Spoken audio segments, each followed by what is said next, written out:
I think enough people are here now that we can really kickstart. We can really kickstart the. We can really kickstart the. What do you call it? The lecture. Okay. Listen, the lecture is about to begin. So message all your friends. Tell all of your friends. Hey, look, Rem's lecture is about to begin. You should totally come watch. Okay? Do it right now. Message all your friends. Also, what else? How long have I been streaming now? Does anyone know what time it is? I've streamed for almost an hour now. Okay. Okay, look. If everyone is ready, we're going to kickstart into this amazing lecture on my favorite topic in philosophy. Philosophy of language, specifically theories of meaning and theories of truth, are probably my favorite topics to possibly discuss. Taoist principle, perhaps. It depends how long this goes for. So if everyone is ready, we will jump into this. Okay. Now that we're an hour in, let me also say this. I'm aiming to get like 100 subs or so by the end of the month. If you are interested in supporting me, supporting these lecture streams, supporting these upcoming discussions that I'm having with professors of all different areas of philosophy, of the podcasts that are coming up, I'm pouring a lot of time into this channel now, a lot of time. And I have an editor now working for me with the YouTube. So if you're interested in supporting this project, hit the subscribe button and use your Twitch Prime. You get a free sub every month. Maybe you forgot about that and you can subscribe right now. Definitely click it. As well, if you can't subscribe for some reason, you can also donate by clicking the donate button down below. And by donating, you can get a text-to-speech in an amazing Quebecois accent. What else? And I also might be making a Patreon, but I need to think about that. Okay. Is there a stream schedule? I will be making like a calendar thing. But so far, it's basically every day at 11 a.m. Eastern time. Okay. All right. Now that I've gotten that out of the way and I'm asking for your financial support. Once again, I'm asking for your financial support. Now that I've gotten that out of the way, we are going to dive into this lecture. Hey, there we go. There's a sub. Type KMM. Thank you so much for the sub. Look, now we are 3/10 of the way to minimum wage. My goal is to make minimum wage every hour. That's it. So we can see that I am almost there. Okay. Let's jump into this. Philosophy of language. Well, what is philosophy of language? It's philosophy of language. So it's investigating many things. First of all, hey, Reason on Twitch, thank you so much for the sub. Look, we're almost halfway. Look, 4/10 of the way. Claps in the chat. Philosophy of language is investigating what role that language plays in our lives. It investigates what language is in the very first place. It asks, how does philosophy relate to the other disciplines? And a whole host of other questions. One area of language that I'm specifically going to be talking about today, and is probably my favorite part of the philosophy of language, is the philosophy of meaning or theories of meaning. And this can be a tough topic for people to wrap their head around because it's one of those terms that is so intuitive to people and is... No, feel free to interrupt me, Yahweh. Feel free to interrupt me. It's one of those questions that it's tough because we all have an intuition. We all have the intuition of what it means to mean something. And there's sort of the tricky part right there, if you catch it. But if we try to really analyze this concept of meaning, we find ourselves running in to a ton of issues. But if you caught it, the issue is, what do we mean by meaning? Well, there's an issue. How can we explain meaning when what we're trying to evaluate itself is meaning. So we're explaining the meaning of meaning, and it's not circular, right? Because we can cash out meaning in ways that don't refer to itself, or we can engage simply in a conceptual analysis by holding the concept of meaning and trying to derive the way that it relates to everything else. And the same thing applies to something like a theory of truth, right? Which theory of truth is true? So you get into these issues a lot in philosophy. It can be hard to grapple with and wrap your head around, but the best way to think about it is through this notion of conceptual analysis, which not everyone agrees with as a methodology, but it's absolutely the prevailing way to come at these questions, specifically in analytic philosophy. So the idea behind conceptual analysis is you take the analysandum, which is the thing to be analyzed, and you produce an analysans.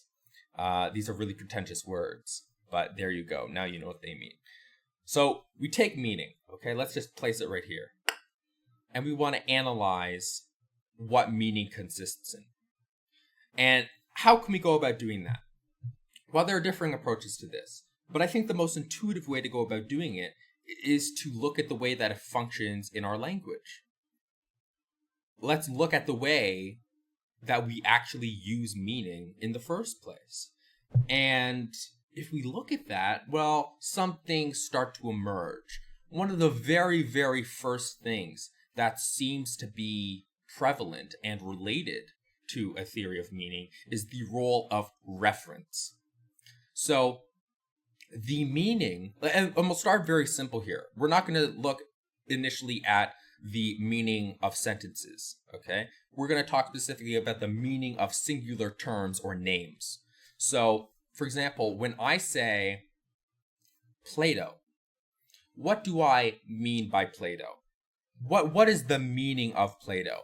Well, one of the very first intuitions we have is that the meaning of this word consists in its reference to the world, right? And that seems to make a bit of sense, because it's going to be very hard for me to understand a word if I have no idea what its relation is to the world. So if someone says, oh, hey, do you know Billy Bob Joe? And I'm like, that word doesn't have meaning to me because I'm not familiar with Billy Bob Joe. I've no conception. By context, I can infer a few things, right? I can infer based on, and we'll get into the role of context in a bit, but we can infer, they're a person, but I have no way to relate them specifically to a place in the world because I just simply don't have any sort of notion of that in the first place. And that's fine. But this sort of approach to meaning ultimately has a lot of issues with it, and we'll examine some of that. But let's examine another word. For example, Hephaestus. Or actually, no, that's too complicated. The morning star. I mean, this is the go-to example. It's the one used by Frege in Sense and Reference. So this is the one I'm going to use. The morning star. What do we know or understand about the morning star? Well, it's a star in the sky. It's really bright. And it has a certain location in the sky that we can identify every single night. So let us say that I'm a person from one culture and I know the meaning of the morning star. How do I know it? Because I know its reference. I know it's up there in the sky. I can point to it and say, hey, look, that's the morning star. But let's say I come across, I'm a traveling, salesman walking across the desert for God knows whatever reason, and I come across this very alien culture. Not alien, I can still understand them, but a lot of their words I'm not totally clear on. And I'm talking to one of these people one night, just laying down in the desert, looking up at the sky, and I ask them, hey, what's your favorite star? And they say, oh, my favorite star is the evening star, because it's so beautiful. I will be like, well, I have no idea what that means. I don't know what the evening star means. But this is the issue, because the evening star is referentially identical to the morning star. In history, the evening star and the morning star refer to the same things. So how can it be that if meaning consists solely in reference, that there can be two agents who mean the same thing by referring to the same object, and yet one person is incapable of understanding the meaning of the term? And we can see this in many different examples, right? Wittgenstein gives an example of, I think, Moses, and that people understood Moses in different ways. And so there's one way to talk about Moses that someone else isn't going to understand. And this is the problem that that Frege confronts in Sense and Reference. And it sort of reveals, and you can probably get a hint by what his answer is going to be by the title, Sense and Reference, that there's something more to meaning than simply the reference of the term. There clearly seems to be something more to meaning than just whatever the term refers to. And of course, Frege is going to say, well, that extra component here is component, or this extra component is sense. Now, sense is a very tricky concept. There are very many ways to cash out the notion of sense. There are many competing interpretations of how to interpret it. You could describe it as the mode of presentation, the mode of determination, the cognitive content of a word. I'm not going to go into depth about these very nitty-gritty details about sense, but I think everyone can have a rough understanding of what sense means, and it's simply this. It is the way that someone comes to know the reference of a word. So when I say the morning star is beautiful, and they say the evening star is beautiful, the fact that I can't understand the other sentence is because there is more to meaning than simply the reference of the words. And that's because the sense of the evening star is different than the sense of the morning star. So as long as two people share the same sense of a word, which entails having the same reference, because sense is always something that maps on to the same reference. So three words can share the same reference, but all differ in sense. Okay? So I should probably, let me pull up, I'll pull up WordPad so I can get some sentences going here, so it makes more sense to people, perhaps.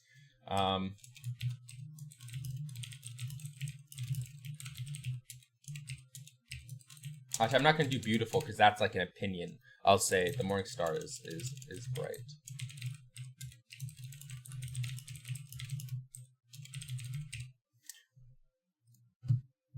Oh, wait.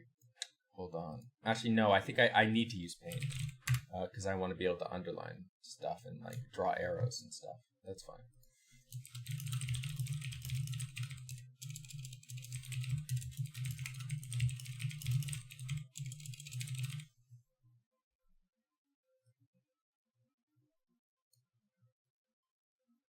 Okay, so let's recognize one thing here that is largely accepted by most people in the philosophy of language. The meaning of a sentence is determined by the meaning of the words. This is pretty intuitive, right?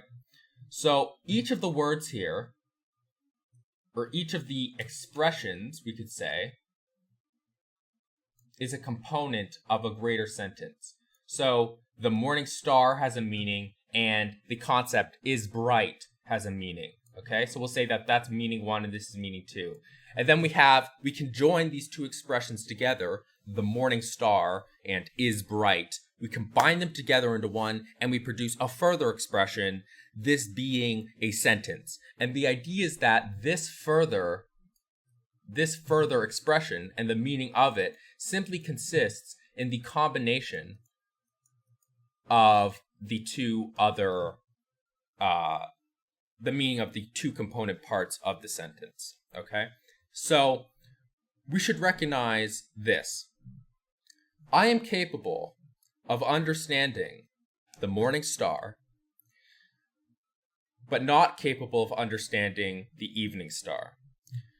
But if meaning simply consists in reference, then the meaning of these two statements are going to be completely identical, right? So if this is meaning 4 and meaning 5, we then have that if meaning is just reference, because these refer to the same thing, they have the same reference, so that means that meaning 1 equals meaning 4, right?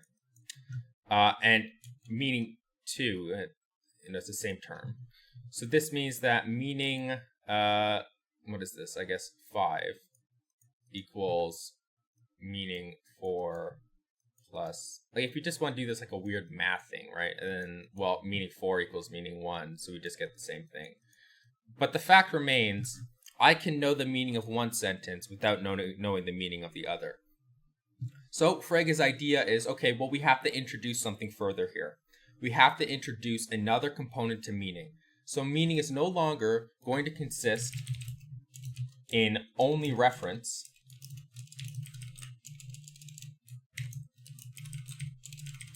it also consists in something further, in the sense. And this is the way one comes to know the reference.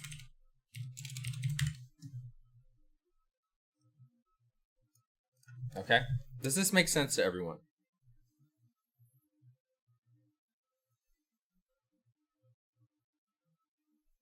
Let's get some questions here for people that might not be understanding. Makes sense. Oh, true. Good one. Yes. I'm so punny. Let's get some questions going. Let's clarify some issues. Also, you might disagree that this is what meaning consists in. That's fine. We can talk about objections later. I just want to make sure that people understand the argument here.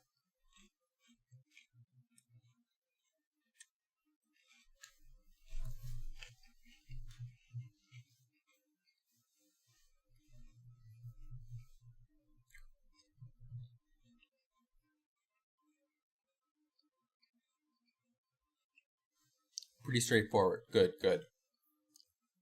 What is the point? Well, we'll see what the point is. So we have these two different views of meaning. The first view of meaning sees meaning consisting only in reference. Frege says that view of meaning is something that is, something that dissolves into complete absurdity. Because I can have two sentences whose meaning under the reference view is purely identical, and yet two agents simply can't understand those two sentences because it is possible I've never heard of the evening star. Scene ordering. In this view, sense is sense a property of the word or a property of the interpreter. Okay, so it depends what you mean by property. Property is a very vague word. Frege would say, and this is where it gets a little weird. I'm hesitant to even mention this right now, but so the reference is obviously something out there in the world, right? Reference is literally a thing out there, right? So when I say, like, let's talk about the term, the bronze cup in front of me. Okay, what is the reference of that expression? It is literally the cup in front of me. Okay, and so now scene loitering is now asking, well, what is the sense? And this is where I said a bit ago, it's very difficult for me to get into the nitty-gritty here because the discussion of what sense consists in gets very complicated.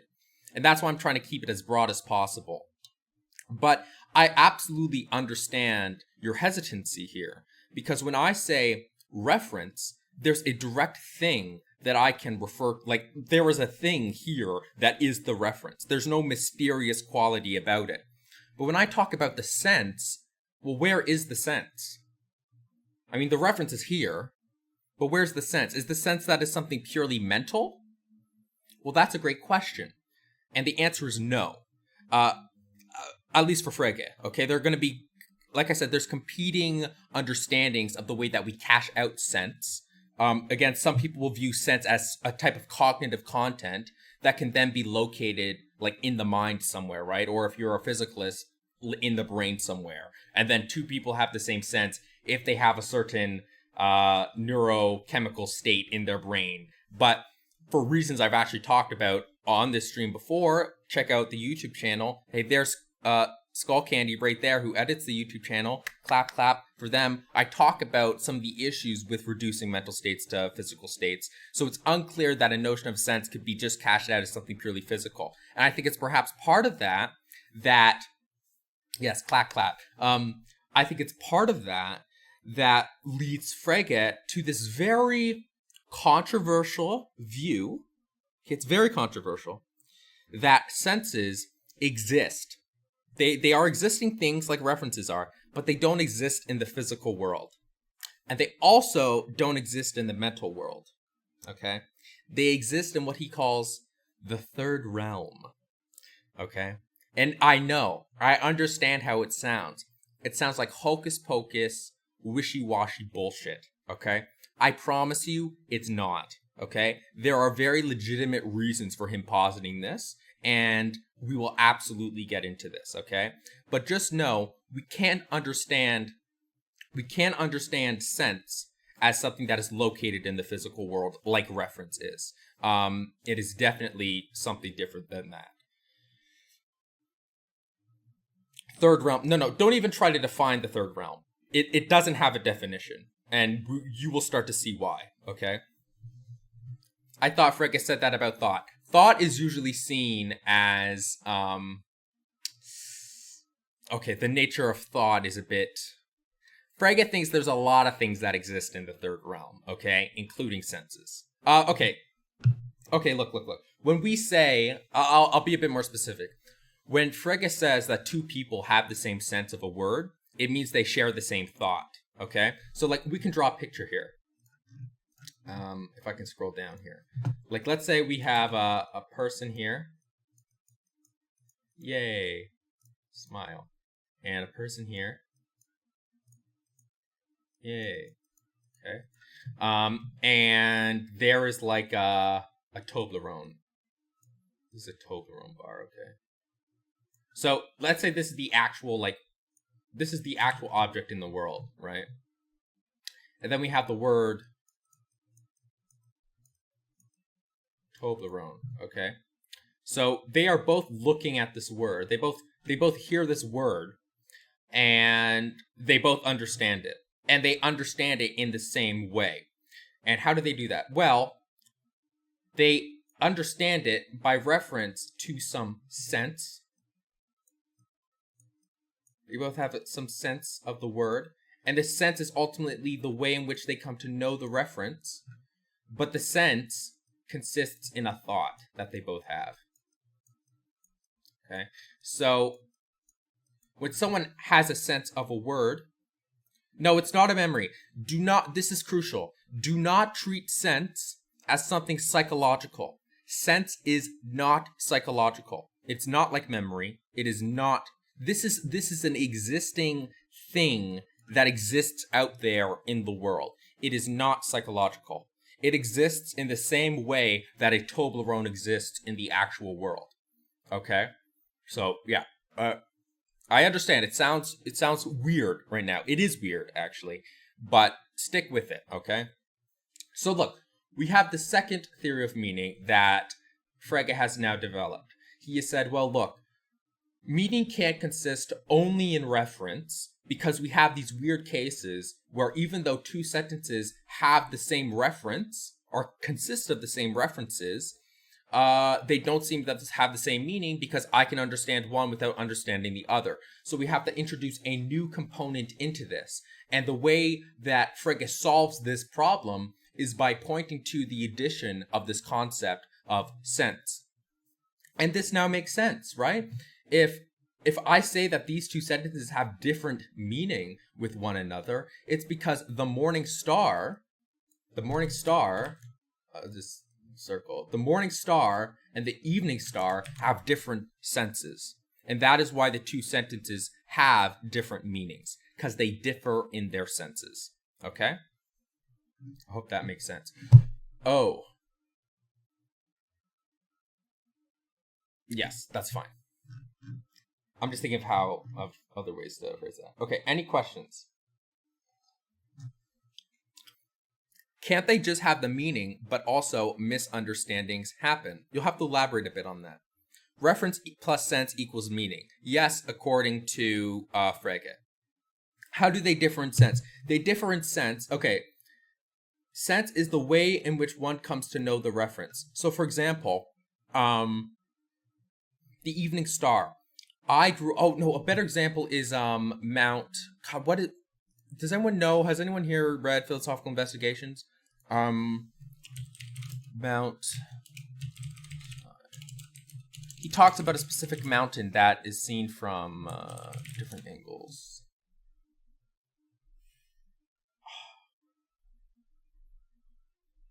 I can't remember what it is. I'll just make it up myself. Let's say that there's a mountain, okay? There's a mountain here. And we'll call it... well, no, we're not going to call it everything. This is just going to be the mountain, okay? And we have person 1. And we have person 2. And they come from different communities. Community 1 calls this mountain Mount Julian.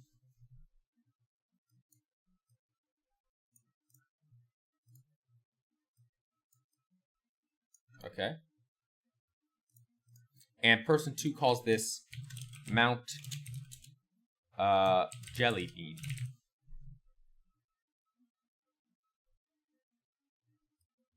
I don't know why they call it Mount Jellybean. They just do. So they know this mountain. Okay. Now this person comes over to this person. They cross the mountain. They say, hey, man, Mount Jellybean's really big, huh? And the person goes, what the fuck are you talking about? Why are you naming a mountain after a jelly bean? Right? Because they don't understand what Mount Jellybean means. And the reason why is because they have come to know, throughout their lives, they have come to know this mountain in different ways. The role that the mountain plays in their lives is very different. And so when they grew up, as they were walking along this side of the mountain, maybe one of their elders came to them and said, hey, look, that is Mount Julian. It's our holy sacred place. Yada, yada, yada, yada. Okay? But then on the other side of the mountain, something similar happened. But maybe it plays a different role in their lives. And they were walking along the mountain one day and said, hey, look, that is Mount Jellybean. Because we think that it produces jelly beans or something. Right? So the way in which they come to know things about this mountain and know that Mount Jellybean refers to the mountain occurred in different ways. And so that's why sense is often called the mode of determination or the mode of presentation. It is the way in which the agent comes to understand how a word refers to the reference. Okay? So we have this relationship between a person and then we have the actual object itself, right? And then there's also this word. So Mount Julian, right? And so they are confronted at first with this word, with this term, Mount Julian. And then they are in some way, in maybe one of the scenarios I laid out, an elder pointed to the mountain and named it, but namely they pointed to it from this side of the mountain and referred to it in a very specific way. And they said that, and this, by the way, this pointing to something and naming it, that's called ostension, in case you want to know a fun fact. That is how they came to know that the reference of the word, of the term, is this mountain. Okay? And this way of learning the reference of the word is what is called the sense. And so we can recognize that clearly the way in which they came to know the mountain is different, because in one other community, they've come to know it in a different manner. Great question. So Reason on Twitch has asked, by that definition, how can one instance of sense ever be equivalent to another? Because everyone's experiences are different, even if they're looking at the same star from Earth. And that's a really great question. And again, that's why I said I don't want to go too much into depth about how we specifically cash out sense. There is tons of literature on this. And that very thing you mentioned is why I'm so skeptical of a physicalist reduction of sense. Because you ask a great question. If the meaning or the sense of a word consists in the way that we come to know it, it seems impossible that anyone could ever share the same sense, because no one is ever going to have the exact same relationships of thoughts as I do at a given time when I come to know the reference of a term. It's physically impossible. No one can occupy the exact same spot that I am, right? I will see a little sliver of the mountain that someone else is not going to be seeing because I am situated at a different position. Not just that, but I'm going to have a different psychological disposition. I'm going to think different things about the mountain based on previous experiences and knowledge that I have, right? And so that's why I'm skeptical of this physicalist reduction, the idea that sense is, a physical cognitive content in the brain. But I'll try to provide at least a partial answer, and it is that this project of introducing the notion of sense into a theory of meaning sort of presupposes the idea that we are capable of understanding the same things. I mean, just look at the way that I am currently conversing with you. It is clear that we are capable of understanding one another, and we just take that as primitive, right? And then we try to fill in the gaps, okay? And this is perhaps why Frege introduces this idea of there existing this idea of a thought that is actually accessed by the agent when they come to know the sense of a term. Because it is in this way that Frege can answer that objection. He says the reason why we know we have the same meanings of a word is because we're both accessing the same thought. Okay? That is the explanation. So even though we don't specifically come to know the reference in identical ways, we are still accessing the same thought. Okay? So hopefully that at least sort of roughly answers your question or satisfies you at least a little bit. Maybe it doesn't, I don't know, but hopefully that provides at least a bit of an answer. Okay, so that is Frege's theory of sense of reference, and I mean it doesn't end here. There's so much more to this that we could get into. One question you might want to ask is, the reference of the evening star is the actual evening star out there in the world.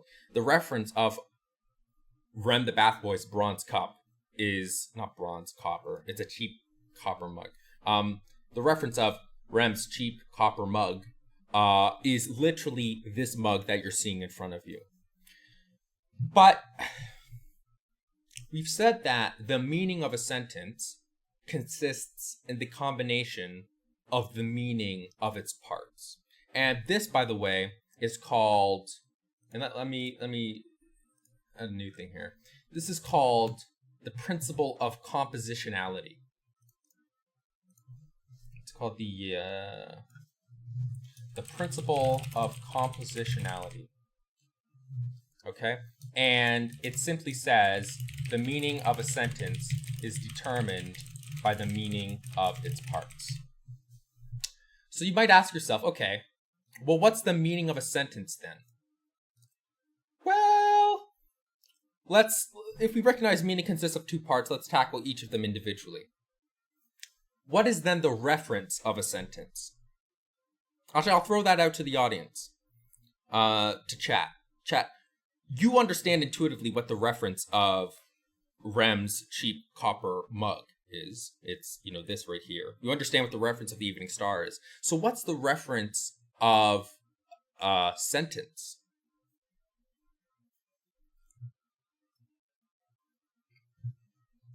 Or what do you think Frege's answer will be to this? I'm not expecting anyone to, get it. I mean, it's just, I guess I'm asking you. Stepdust got it. That's right. The meaning of a sentence, the reference of a sentence is its truth value. And the reasons for it, like I've said a bunch of times, are complicated. But I'll give you a brief little rundown on why he thinks this. So, for Frege, we have a ton of expressions in our vocabulary, right? I have names. I have singular names, like Abraham Lincoln, Rem the Bath Boys, cheap copper mug, Wittgenstein, Understanding and Meaning, and Analytic Commentary on the Philosophical Investigations. We have all these names, okay? But we also have other stuff. Oh, no, it didn't. Oh, it doesn't read it out. It doesn't read out bits. I have to set that up. Sorry, Carl Von, that it doesn't read out. I'll have to make it so that bits are also read out in the Quebecois accent. Is this going to be on the test? Absolutely. So you better take notes. Thank you so much for the bits, my friend. I really, really appreciate it. I'm not doing the voice myself because I don't want to be racist. So we have names in our vocabulary. And then we also have stuff like predicates, okay? So let's fill this out, okay? We have a vocabulary. What is our vocabulary or language, whatever you want to call it, okay? / language. Now, what is in our vocabulary and language? Well, we have names. We have singular terms. Singular terms / names, okay? What else do we have? What else do we use in our language? There's only 2 things that we use, really, I think. Yeah, only 2 things for Frege. And then one of them is further diversified.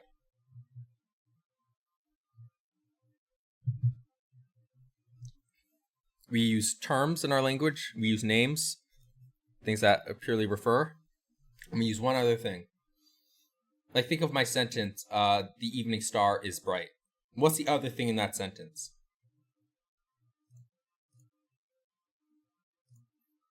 Okay, no one's saying it, so I'm just going to say it. Predicates. Oh, right, okay. I'm sorry. I'm being mean because you guys are going to use... Right, sorry.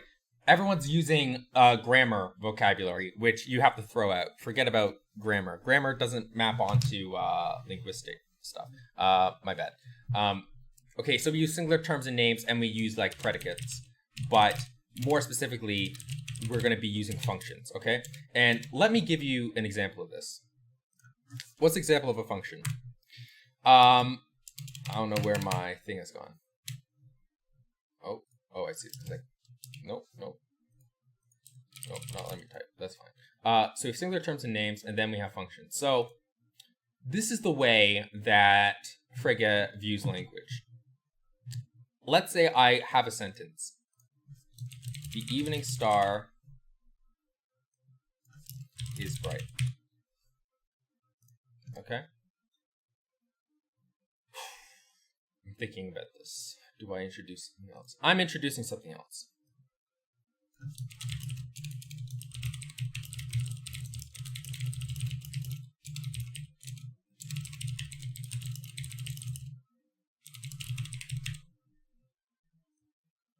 Okay. Frege has another principle, it's called the context principle, that the meaning of an expression depends on the context. And this makes sense here, okay? Because he says the way that we come to understand the different expressions in our language is by looking at the sentences that use the expressions and essentially removing parts of it, right? So if we look at the sentence, we can remove here this singular term. So if we remove this, we get a singular term, the evening star. And then we are left with what? Well, we're going to be then left with what Frege calls a function. And I don't have the symbol for it, but we'll just use x. So, and it's going to be x is right. That's what we're left with. So these for Frege are the 2 components of this sentence. You have the singular term, which is the evening star, and then you have the function, which in this sentence is x is bright. And we can then refer each of these parts, right? So the reference of the evening star is the actual, evening star that's out there. But then the functions also have a reference. And the function or the reference of a function is going to be its extension. So what X is bright refers to are all those things in the world that actually are bright. Does that make sense? Does this make sense for everyone? That the reference of a function is everything that is actually bright?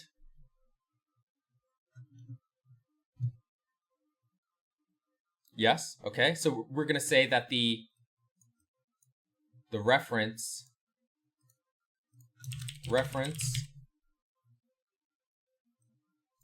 of function equals its extension. That's what we call its extension. And this is where we start to see why Frege believes that the reference of a sentence is the truth value. Because think about this. When I have a sentence, it's going to be composed of two parts: the singular term or terms and the function, because there could be multi-variable functions. I'll do that right after this. I'll explain what that means. But if I start with a function like x is bright, okay, that is what he calls unsaturated, right? So he draws a distinction between saturated versus unsaturated expressions, okay? Singular terms, always saturated. And what does he mean by saturated? Well, it has a meaning that we can easily, readily understand. It is a well-defined term, right? I say, hey, potato, right? You know what I mean by that. But if I say X is bright, well, then I don't even need a point, right? If I say X is bright, well, I'm left wanting, well, what is bright? You got to say something more here. I need something else for me to understand what you're saying. You have to fill in the variable X, right? So functions are going to be considered unsaturated. And in order for a function to be completed and form a saturated expression, you have to insert a singular term. And this is where we suddenly start to understand why sentences have the reference of truth values. Because what happens when you fill in the variable in a function? Pick any word that you want, or any singular term that you want, and plug it into the function x is bright. Just throw me out any term, any singular term or name. Any of them that you want. The sun. Okay, the sun is bright. Okay? So we've now produced a sentence. Okay?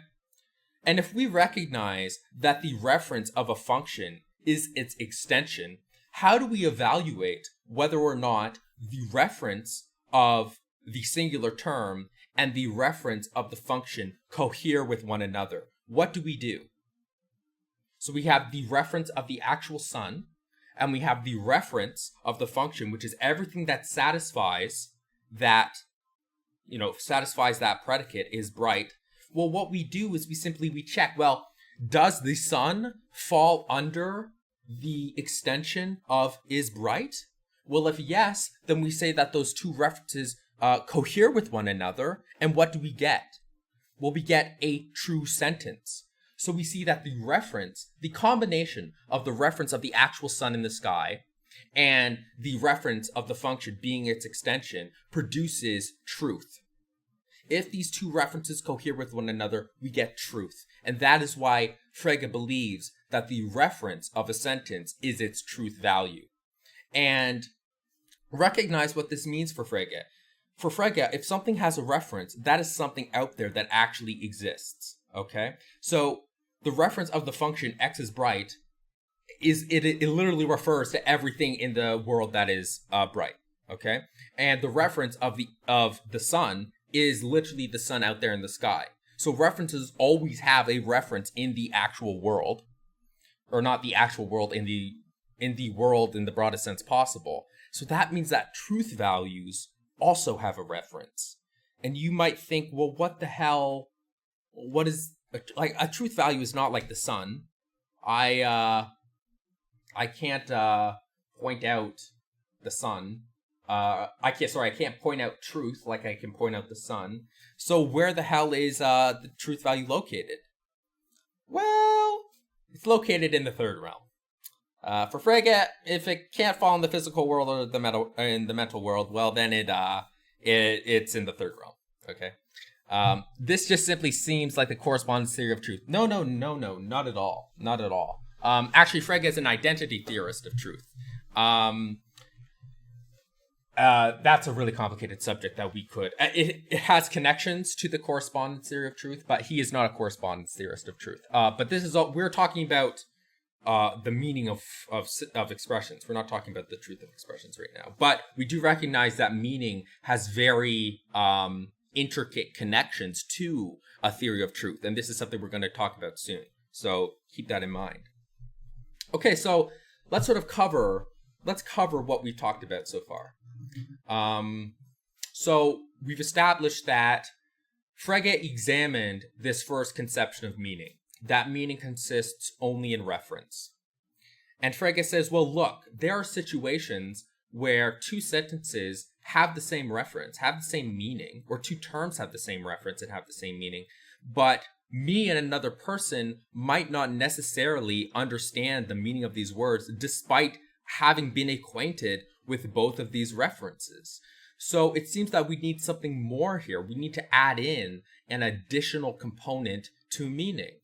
And he introduces this notion of sense, which we've discussed as being, in a broad sense, a mode of presentation or a mode of determining what that reference is. So the way that we can appreciate the fact that two people are not capable of understanding each other despite knowing and being acquainted with the same reference is because the way in which they came to understand that reference were different. They had different senses to understand what the reference of a term was. So once they establish, oh, hey, actually, I now understand the way that you understand, because I talked to your elder and your elder said, oh, well, actually, that is Mount Jellybean, right? And that's what we've been calling Mount Jellybean. Well, then all of a sudden I get insight into what the sense of that word is for you. And for Frege, the way in which we are capable of accessing the same senses is because through a sense, we are accessing the same thought. And for Frege, a thought is an actual existing thing in the universe that exists in what he calls the third realm, which is very mysterious, okay? And then after this, we examined a little bit more about specifically the way that sense and reference functions in his philosophy of language. And we specifically asked, well, we know that the reference of a singular term is its actual object that it corresponds to in the world, right? But what is the reference of a sentence? And then I presented to you two principles that Frege seems to abide by. The first being that the meaning of a sentence is determined by the meaning of its parts. So the references of a sentence combine to form the reference of the sentence itself. And the context principle says that we come to understand individual expressions in our sentences by the way that they function in various sentences. And I then said that for Frege, there are two types of things that exist in a language, a singular term and functions, or singular terms and functions. Singular terms are saturated because we are able to fully understand their meaning without any additional components being added. But a function doesn't have any meaning until we fill it in with a singular term. And so we call functions unsaturated. And by examining the way that we construct sentences, we then realize that by looking at the reference of a function, which consists in all the objects that satisfy that function, and looking at the reference of singular terms, which are the objects that are actually out there in the world, we find that by combining these two references together into a single sentence, we produce a truth value. And so that is what's going to be the reference of a sentence for Frege. So there's the summary of what we've done up until now. And hopefully that makes a bit of sense. And if it doesn't make sense, please go ahead and now ask questions, and I will do my best to explain. Okay, let's go through here. Are lies meaningless in this view? You'll have to elaborate on what you mean by lies exactly. Why would you believe this? Well, it's provided an answer to a really troubling problem, which was namely the fact that if meaning consists only in reference, then how can we make sense of the fact that despite both being acquainted with Mount Julian or that mountain, however we want to call it, I'm not capable of understanding you when you say that the, Mount Julian is really big. I mean, I know the reference of every part of your sentence. I know the reference of Mount Julian, and I know the reference of very big. I understand the concept of bigness. Yet somehow I'm still not able to understand what you mean. And so Frege has the solution to this by saying, well, we have to introduce that additional component of meaning, namely sense, the way in which we come to know the reference. How can you say no there? I'm not totally sure what specific part do you have issue with. Do imperative sentences like make a cup of tea have any meaning in Frege's view? Okay. Not going to answer that question, Control Queen. I don't really have an answer, and I don't think Frege has an answer either. What you're describing there are speech acts, which are things that aren't necessarily playing the role that sentences do in Frege's language. As far as I know, Frege doesn't have an answer to that question. And for an answer to that question, you're going to have to read someone like Austin or Grice, or people who engage with ordinary language philosophy. But you're absolutely right. That's a deficiency in Frege's, in his whole conception of language, in that there's a huge component of language here that we use on a day-to-day basis that we seem to be able to attribute meaning to, and yet can't be attributed meaning based on Frege's principles here. But does this mean that an untrue sentence has no reference? No. Great question. Falsity also exists in the third realm. So when a sentence is false, we understand the meaning of it, but the fact remains that the reference of that sentence is falsity, and falsity exists out there in the third realm.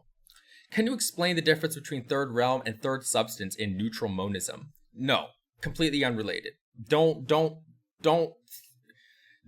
delve deep into the metaphysics of Frege's thought. He is not a metaphysician. He was not concerned with metaphysics. Everything here is purely linguistic.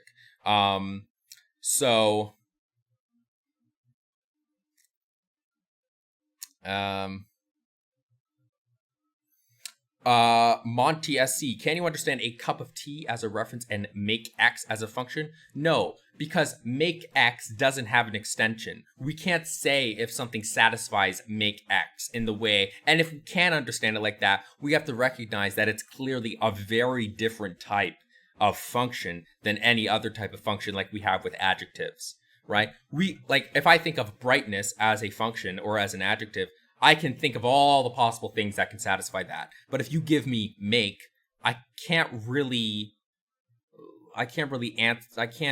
make sense of that in the same way.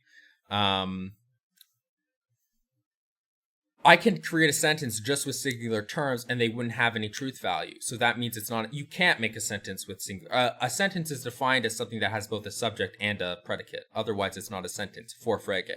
So if you're thinking of the cases that were just being discussed, like make a cup of tea, then that's a deficiency. But if we exclude those speech acts, then within Frege's artificial language that he's basically constructed, it's not the case that you can make a sentence only with singular terms. For example, my only problem is the truth value of a function. Does Frege mean that the truth value of X is bright is all things in the world that may constitute as bright? A function doesn't have a truth value until it's satisfied. So do you mean the reference of a function? Because there is no truth value of X is bright. There's only a truth value of a sentence once you've inserted a singular term into the function X is bright. What are the implementations of this view exactly? I will get to that because it might seem that this is super, super abstract and doesn't play any role in our everyday lives. But I promise you that this type of discussion will play an extremely prominent role in a lot of social issues going forward, especially something like gender theory, and science in general. Like, the ramifications of these type of views are absolutely detrimental, not necessarily detrimental, but influential on the way in which we view everyday things. So there you go. Frege's sentence equals proposition. I wouldn't ascribe. He doesn't talk about propositions. Propositions really come up with Russell. Same sort of idea, not the same thing though. If that makes sense. Okay, fine. I think that's I think people are getting it, and that's good. This is a complicated topic, so I'm glad that people are having a pretty okay time understanding everything. Okay, we're now 2 hours into the stream, so I'm going to chill out. As you see here, up here, I'm not done the lecture, by the way. There's still more to go. As you can see right up here, I'm going for 10 subs today. So if you got Twitch Prime, you got Amazon Prime, you get a free subscription that you can use on Twitch once a month. Maybe you have Twitch Prime and you've never used that feature before. You should definitely sub to me, support me. I'm trying to earn minimum wage for the work that I do. Spend a lot of time prepping for this stuff. There you go. Look, there we go. Hamp the Champ. There we go. See, well, I don't understand. It doesn't show up here. It doesn't show up on the fucking thing. I don't understand why that happens. But look, I'm gonna mark it down so that we know we're actually 50% of the way there. Okay, towards the goal. Yeah, I try to make minimum wage, which is like what, $13 Canadian, $11 Canadian. So if I stream for 3.5 hours, comes out to like about $50. 10 times.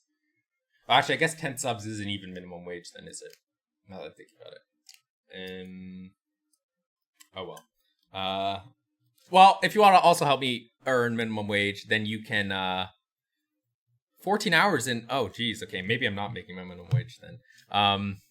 You can donate using the button below. Oh, look there. Look at that. Monty SC donating $10.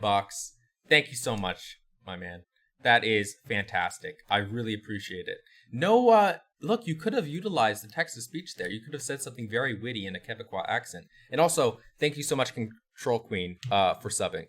It just changed to 50%. What changed to 50%? The 50% in term. Oh, up on here, right?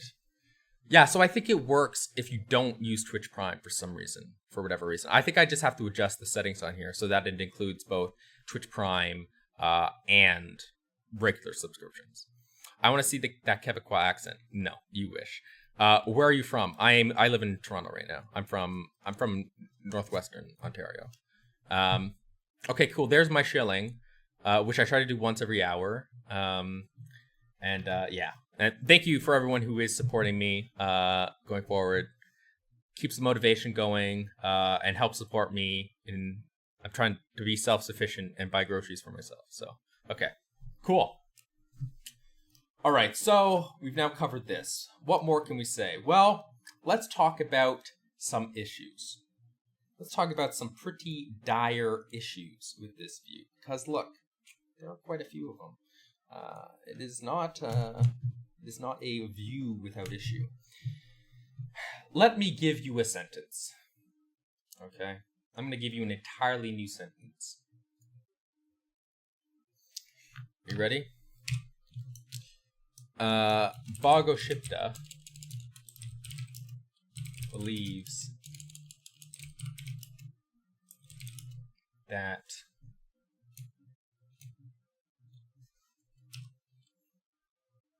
Rem is the best streamer is true.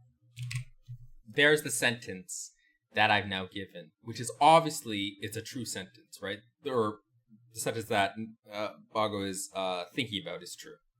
So, yeah, that is so, Bogho. How do we go about evaluating this? Okay, so remember, for Frege, meaning consists in sense and reference. So let's break this down. Let us break down this sentence. God damn it. it ruined it. One sec, I'm gonna rewrite it.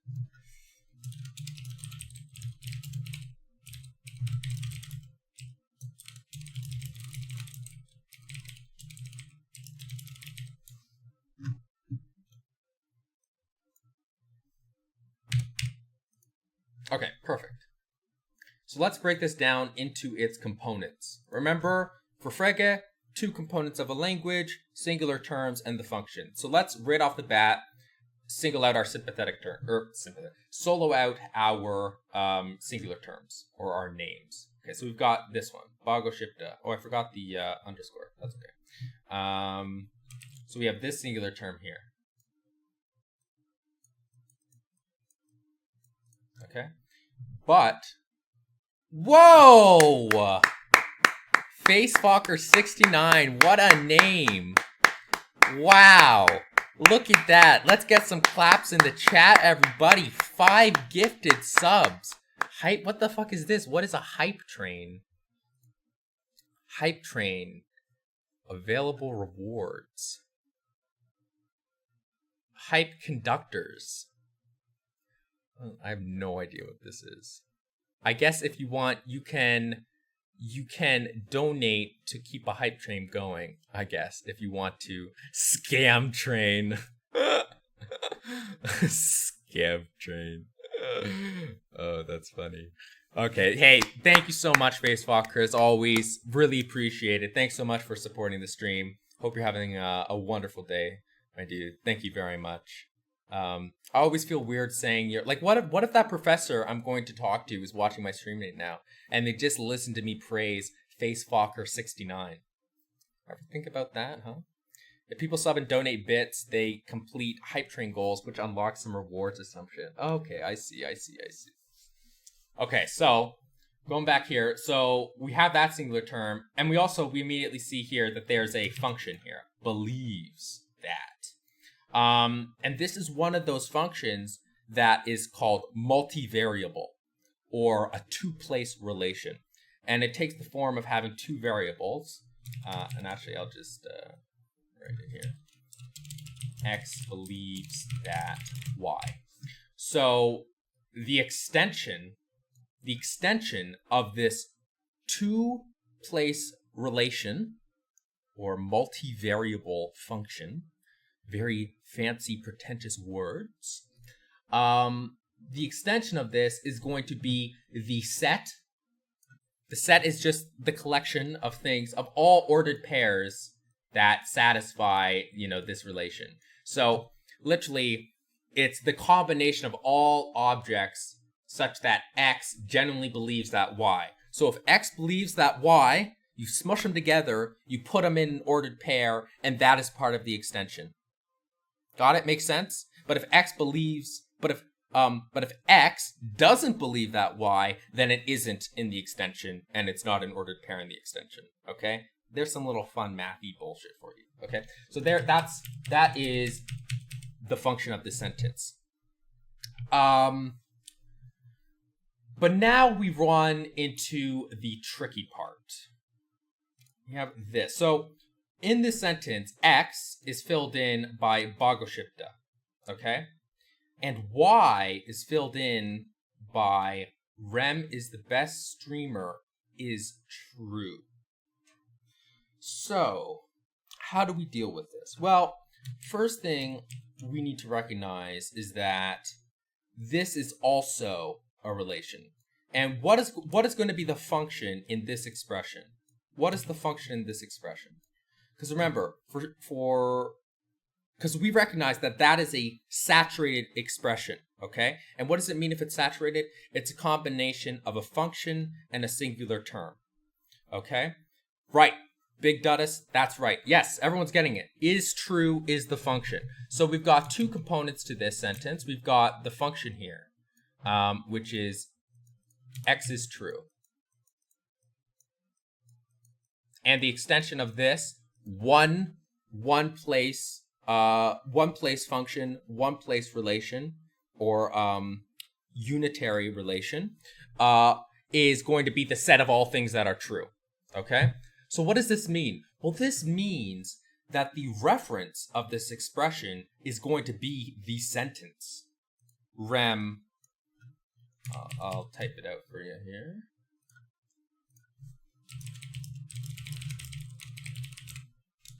Streamer.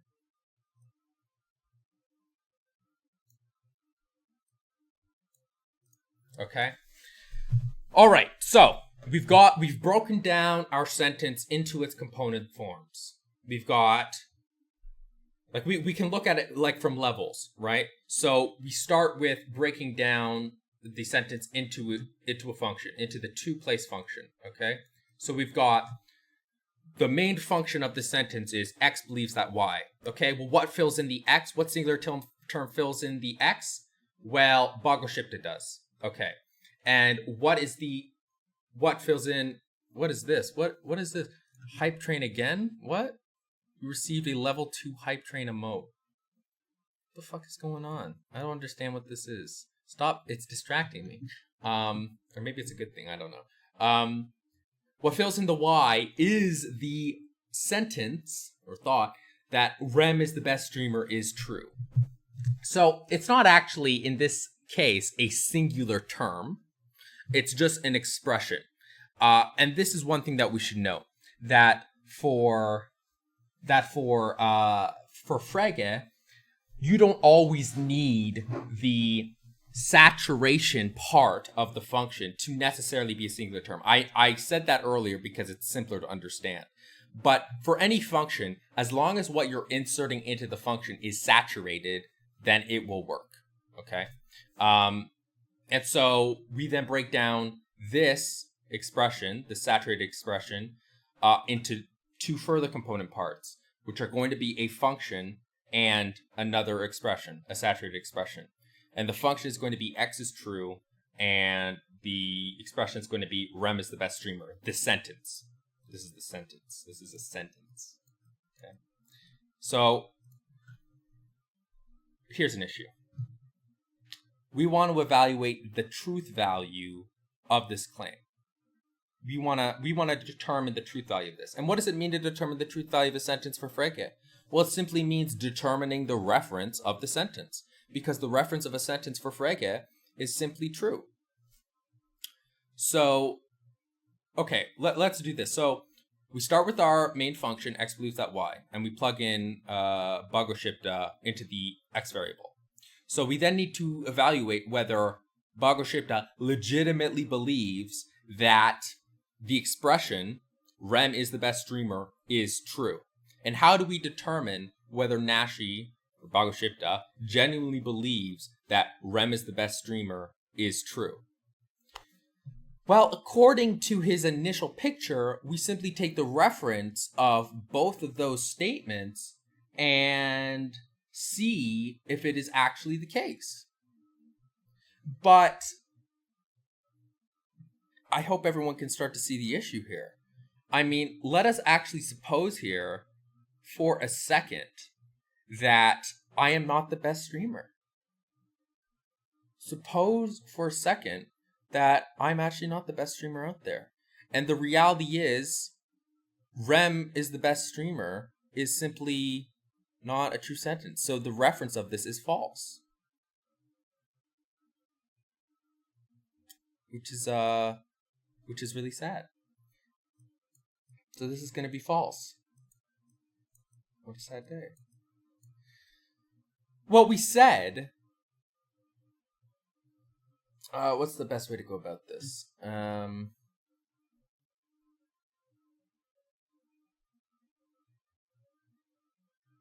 trying to think, maybe there's an easier way to do this, but let's keep going with this.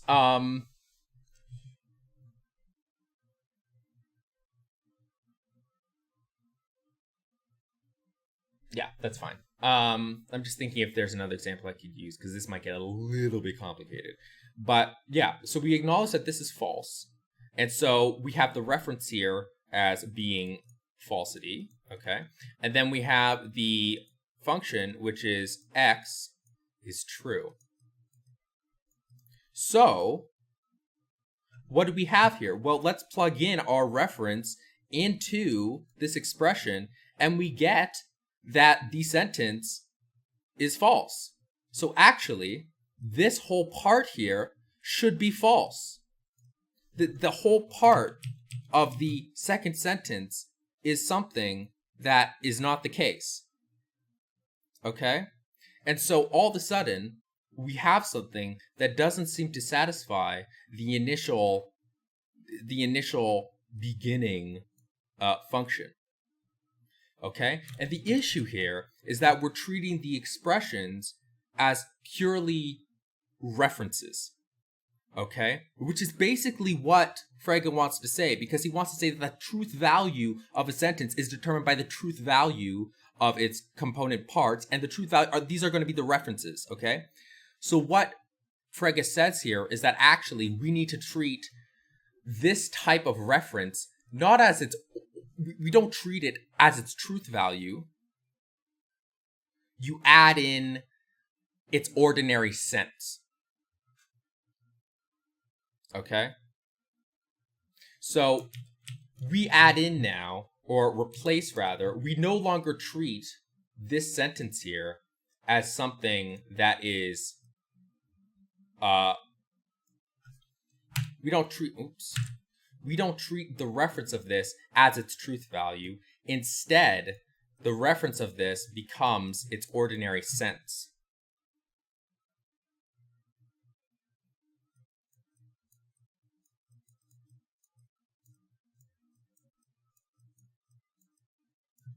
And, oh, 1 second, getting,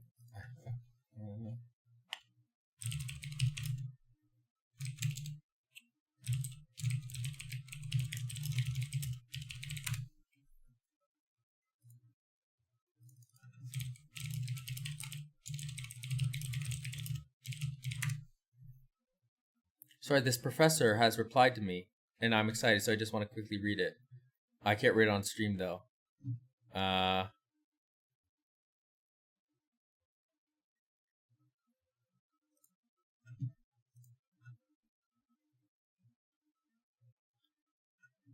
Okay, looking good.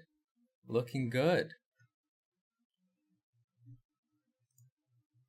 Oh, I'm excited. I don't know if I can announce this yet, but I am excited that we now have another confirmed professor to talk to. I don't want to say who it is just yet, but I can confirm that this is definitely they've expressed a lot of interest in doing it.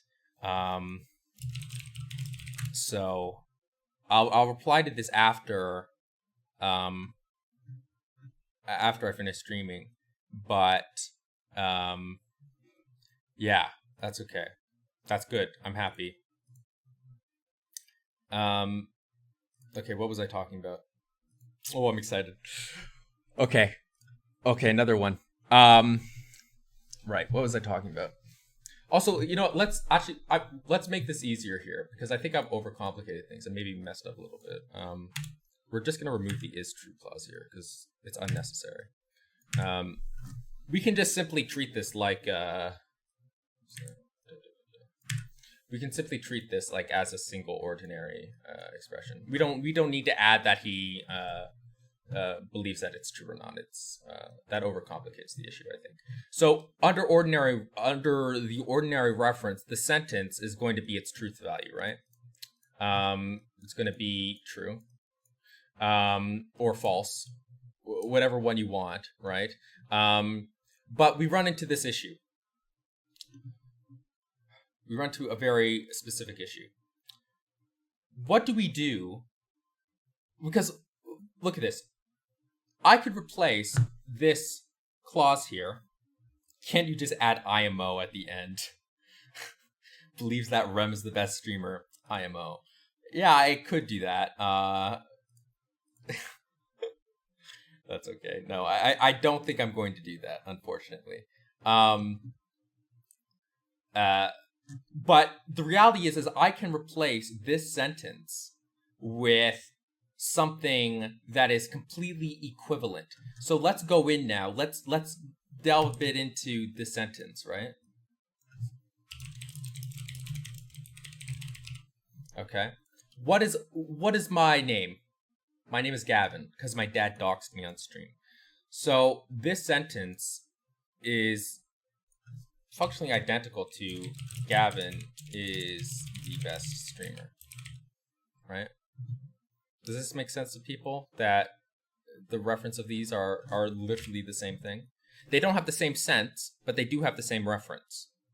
Because you might know that you might not have known that my real name is Gavin, but now you know.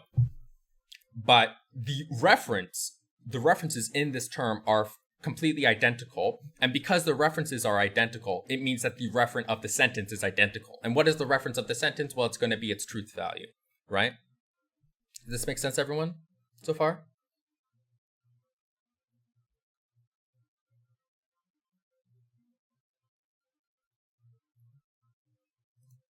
Yeah? Okay. Perfect. Okay. So, we have the reference is true. But now let's produce this other sentence here, shall we? Because remember, the reference of a truth value, the reference of a sentence is its truth value. So let us say here that this is actually a true statement. Let's just say this is true. Let us say that Nashi Bhagavata legitimately thinks that Rem is the best streamer. Okay, so this is true. Why is it true? Because Bhagavata believes, so Bhagavata filling in the first variable in the function generally believes that the sentence Rem is the best streamer is true, right? So you fill in the y, okay, X does believe that Y, the sentence is true, okay? Uber Nietzsche, interesting name, has hit the nail on the head, because let me give you another sentence. The problematic sentence, okay?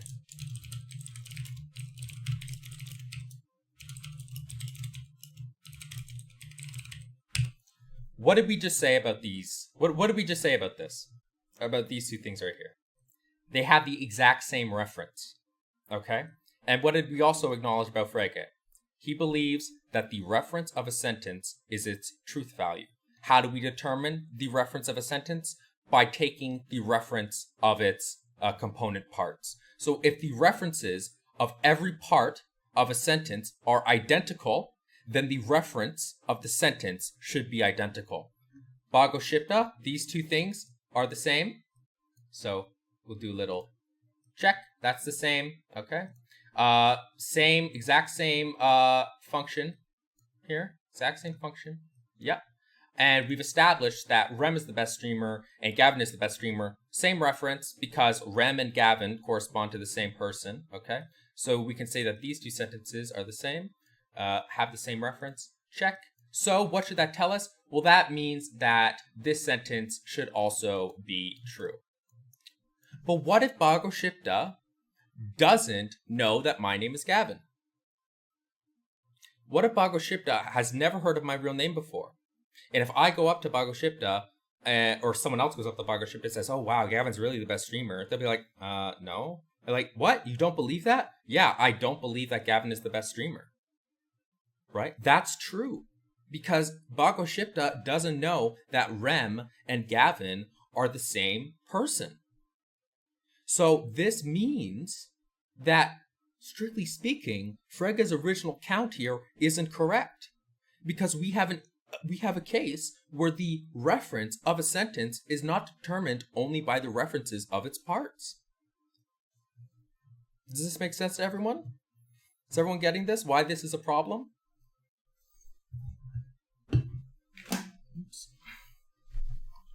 Yes? Soul ticker, yes, yep, yeah, fantastic. Fantastic. Yeah, and how do we resolve that? Well, that's a fantastic question, Uber Nietzsche. Frege has a solution to this. Frege wants to say that instead of treating the reference of this part, treating the reference of this part as the actual reference of the sentence, we treat the reference of this part as its ordinary sense.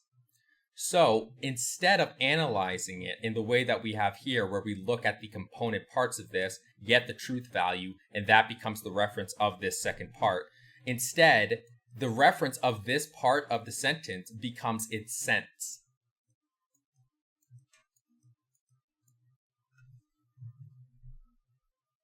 You see?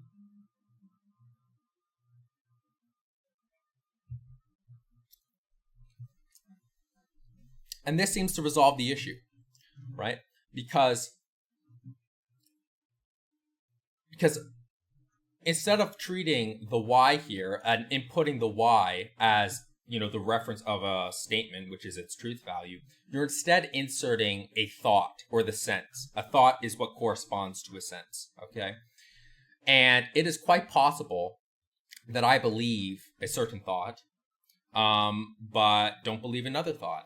And if these two sentences have different thoughts, which they do, why do they have different senses? Because one of the constituents of the sentence are different, right? Because just like for Frege, how the references of a sentence combine to form the reference of the sentence itself, the sense of a sentence is determined by the senses of its individual parts. So if the senses of one of the individual parts of the sentence is different from another sentence, then those sentences won't have the same meaning.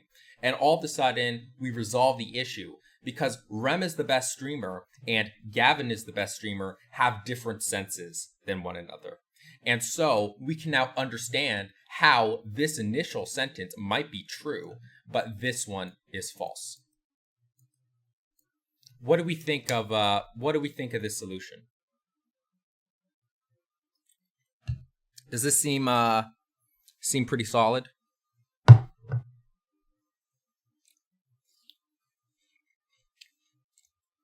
You're a bit confused. Why are you confused? Let me try to explain it.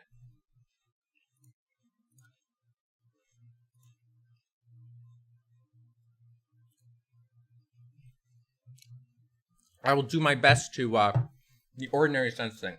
Makani, when did you join the stream?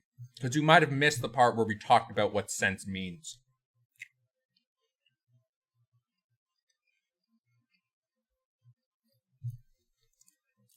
Oh, you did join at the start. Okay, well then I just need to explain this better. So, we established the difference between the reference of an expression or the sense of the difference between the reference and this. Also, I have to go to the washroom. So, I'll be back in a minute and a half. Okay? Okay, 1 second. So, questions. I'm going to quickly... Stepdust, you ask, can you state the problem and then the solution again briefly? Okay, I'll do it as briefly as I can. For Frege, the reference of a sentence is the truth value. The reference of a sentence, its truth value, is determined by the reference of its parts. So here we have a sentence. Bhagavad believes that Rem is the best streamer. That has 3 components. We have the function, x believes that y, and we have the 2 expressions that fill in those variables. So the question is, does Bhagavad believe that Rem is the best streamer? And so the reference of Rem is the best streamer is going to be understood as the truth value true. Okay?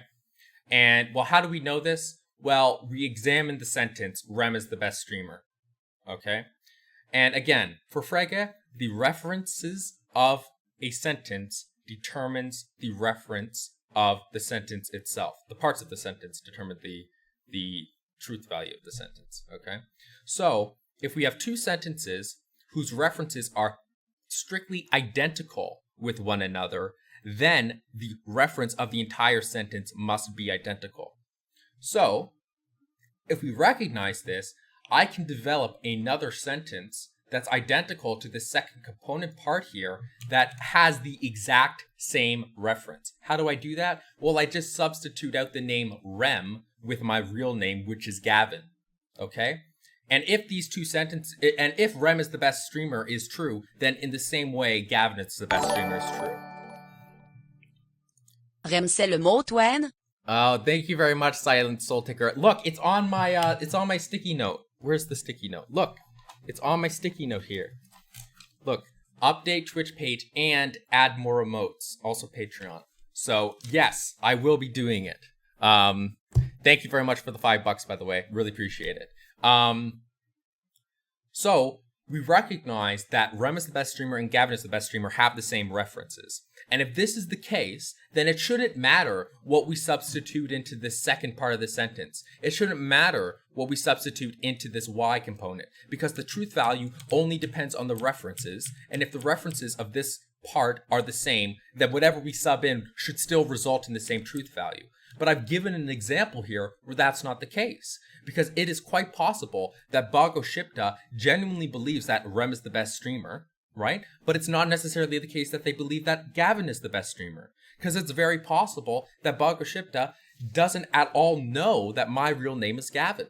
So if I go up to someone and if I go up to Bhagoshipta, and let's say I'm actually not myself, and I ask, well, do you believe that Gavin is the best streamer? They'll say, no, I don't believe that. And they'd be right, because they have no idea that Rem's name is Gavin, or my name is Gavin. And so that's the problem. That's the problem. And then his solution to this, Frigga's solution to this, is to say, okay, well, the reference of this second clause, the reference of this sentence that's in the second part of the sentence, that fills in the y variable of the function believes that, is no longer going to be its truth value. It's not going to be the ordinary reference that it has. Instead, we are going to say the reference of this second part of the sentence Rem is the best streamer, is going to be its ordinary sense. And the sense is the way in which we come to know the truth value. And if we recognize that the reference is its sense, we can now understand why the references, Rem is the best streamer and Gavin is the best streamer, are no longer the same in these contexts. Because whenever you have a believes that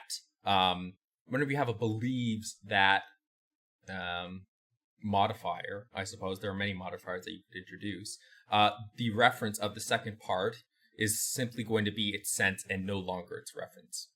So it's quite possible that I have the sense that Rem is the best streamer, okay? But it's quite possible that just because of that, I don't have the sense or know the thought that Gavin is the best streamer. But why doesn't any other sentence then refer to its ordinary sense? What makes the embedded sentence different? It's a convenient solution. So whenever you have these indirect modifiers, where you are talking about a sentence in its, like you are talking about the sentence itself, right? Does that make sense? Because this is a sentence in itself, right? So whenever we're talking about a sentence itself, Frege wants to say that it has its ordinary sense as a reference. If you're asking, well, doesn't that seem a little bit ad hoc? Isn't that just a convenient solution that doesn't mesh with with the rest of his apparatus for his philosophy of language? That's a valid objection, because it does seem that he's just positing this as a solution, but it doesn't seem to fit systematically with the rest of his philosophical beliefs. There's something to be said for that. I don't really think that's a good objection, because at the same time, we can sort of intuitively see that the role that sentences play differ depending on the way that we use them in our sentences. So when I say Rem is the best streamer, I'm not really talking about, and I use that in a sentence, I'm talking about something different than simply what is contained in that sentence, if that makes sense. So in that sense, I don't think it's totally ad hoc. It seems to make sense with the way that we actually use language, if that makes sense. Do we just substitute the second part as the sense when this kind of problem arises? No, the reference of a sentence when used in an embedded context is always sense-based. It's always its sense. It's never its reference. Whenever you are talking about a sentence in a sentence, it is the sense that is its reference, and not its truth value, which is the ordinary reference of a sentence. Why is Gavin is the best streamer, not Rem is the best streamer in the context of the second sentence? I would think the problem is actually that Bhagoshipta does not believe that Bhagoshipta believes that Gavin is... Okay, the issue that you are talking... So this is something that we need to understand, that the meaning of something needs to be tied to understanding. That is an implicit thesis that is present in basically anyone's work on the philosophy of language. And so the way we evaluate whether meaning is identical or meaning consists across two people's two people's language capabilities is whether they are capable of understanding the same things. So I understand your appeal here, Reason, but the response would simply be, well, you're ignoring the role that understanding plays in a theory of meaning. So that is why, it's wrong to say that, because I understand what you're saying. Well, they actually do believe that. They just don't know. But that doesn't seem to be what we mean by meaning. There's that added component of sense that we bring into a conception of meaning that was convincingly argued for in the first part of the stream, where we talked about sense and reference of something like Mount Julian, which might be the same mountain as Mount Jellybean, but someone who has never heard of Mount Julian, despite being acquainted with the actual mountain, won't know the meaning of Mount Julian. So hopefully that understands it. Okay, I understand now, I think. Okay, perfect. It's a complicated topic. It is. What would you suggest to read to understand this better? At the end of the stream, I'll give a bunch of stuff. That you can read on this. Okay, so there's a solution. Now, does anyone see issues with this? Not an external issue. Not that this would that there are like better accounts of how to solve this problem, but an absurdity that will arise if we take Frege's account. There is one that exists that's very famous.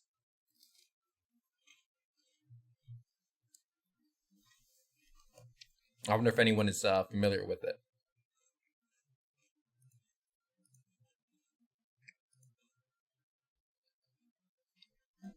Negative existentials.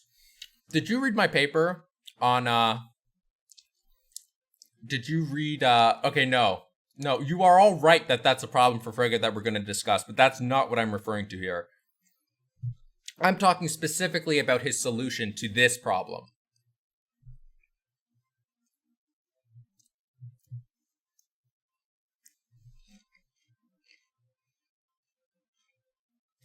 I'm talking specifically about treating the reference of an embedded sentence as its sense rather than its ordinary reference, which would be its truth value.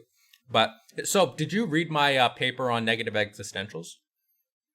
I'm just surprised to hear you say that, because most people don't refer to the problem they refer to it as the problem of empty names and not usually negative existentials. That's an interesting topic, though. I should do a stream on negative existentials. That's a cool topic. Okay, no one knows. That's fine. That's totally fine. I would just say, totally fine. Okay, let me show you.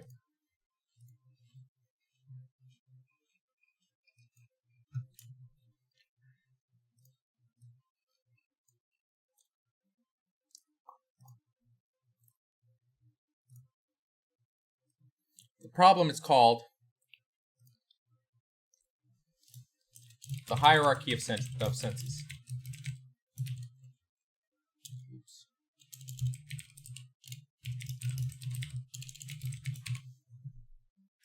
Let me pull up, there's a really good image. I wonder if I can find it.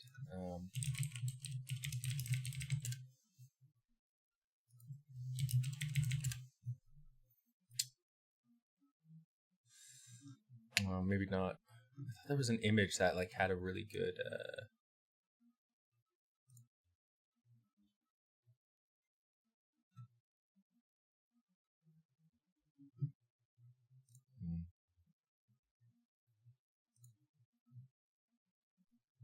maybe not. There's an image so that I don't have to draw it out. That would make this a lot easier, I think.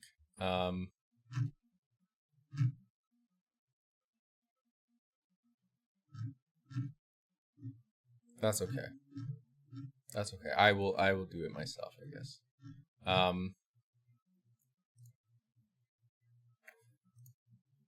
So the issue is essentially this. I'll show oops.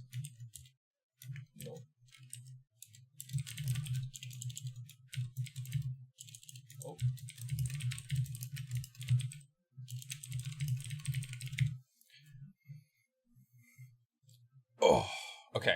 So, for Frege, if we acknowledge that in those embedded contexts, Frege is not necessarily, Frege's not necessarily treating, or isn't treating, the sentences as having their ordinary references, but are instead treated as having their ordinary senses, then we start to form an infinite hierarchy of sentences. Okay? And what does this mean? Well, look. So, we should recognize that in our directionality and the hierarchy of sentences according to Ullmann. No, this is something totally different. This is something from like psychology or something. No. This is Frege's hierarchy of senses. Nothing to do with like your senses or anything like that.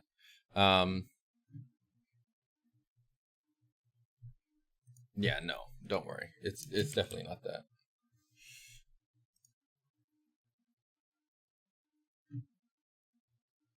If it was that, it would be quite strange. Okay, so when we have the sentence, I'm annoyed I have to do this myself. Boghoshipta believes that Rem is the best streamer.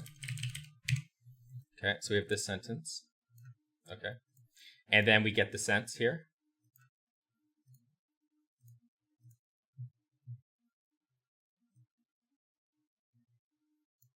Oops. So this is sense here. This has its ordinary sense, okay? So this is just the sense of an ordinary expression, okay? And for Frege, the reference of this is going to be its sense, okay? Now let me type another sentence, and this is going to be a longer sentence. Who else should we have? Stepdust believes that Boghoshipta believes that Rem is the best streamer. I bet people can start to see, can maybe start to see the issue now. I'm annoyed that it's not a full line. That's okay. Okay, well then all of a sudden we have this whole new thing, and this has a sense. And this has a sense that involves another sense within it. So we have like a second order sense. Okay? And then we have, missing a, yeah, you're right. Ooh, there we go. And then we can have another one. We can have, yeah, I'll do you. Yeah. Oops.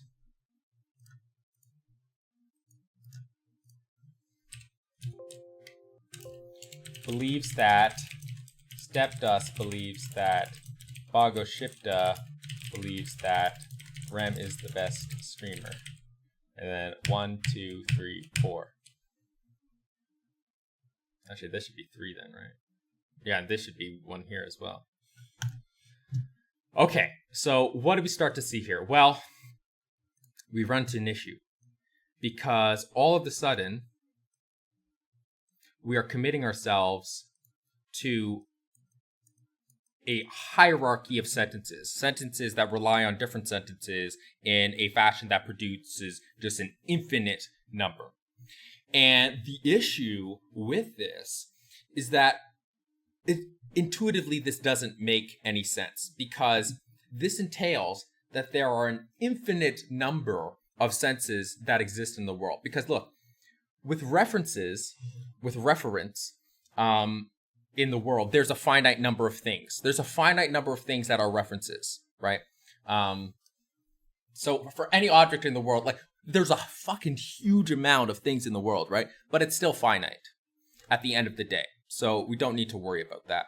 And there's also going to be a finite number of ways that we come to know those objects, just, by definition, if we acknowledge. And someone pointed out earlier, well, how do we totally understand senses? But let's just grant that there are that finite number of senses in the world and finite number of thoughts that exist in that spooky third realm, okay? The issue becomes that this necessarily entails that there are an infinite number of senses and thoughts that exist. And this is impossible. It's impossible because ontologically it just makes zero sense.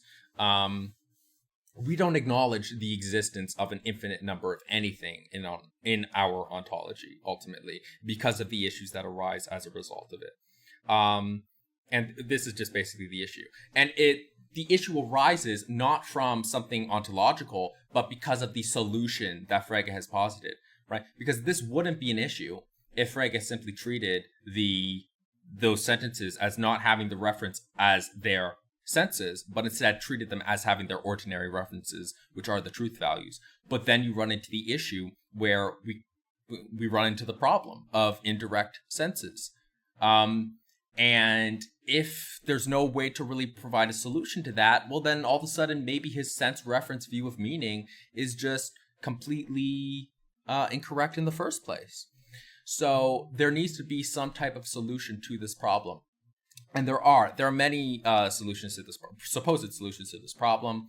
There are ways that understand, there are ways that appreciate this problem as requiring something like Russell's principle of acquaintance, as just acknowledging there are only two hierarchies of sense. There's only two levels of senses that form the hierarchy. That's all super, super confusing that I can't go into. It involves a lot of technical logic as well. But I want to bring up the problem to you. And if this is something you're interested in, just look up Frege hierarchy of senses, and you'll see a lot of her papers responding to this. There's papers by Tyler Burge and David Kaplan and John McDowell, people who have written extensively on this topic. So that's one problem for Frege. The other problem that I want to draw your attention to is the problem of empty names, also called the negative existentials problem. And it is this. So, what do we remember? What is one of Frege's core principles? The reference of a sentence, which is its truth value, is determined by the references of its component parts. Okay? We remember that? Everyone remembers this? Okay, good. So let me give you a sentence.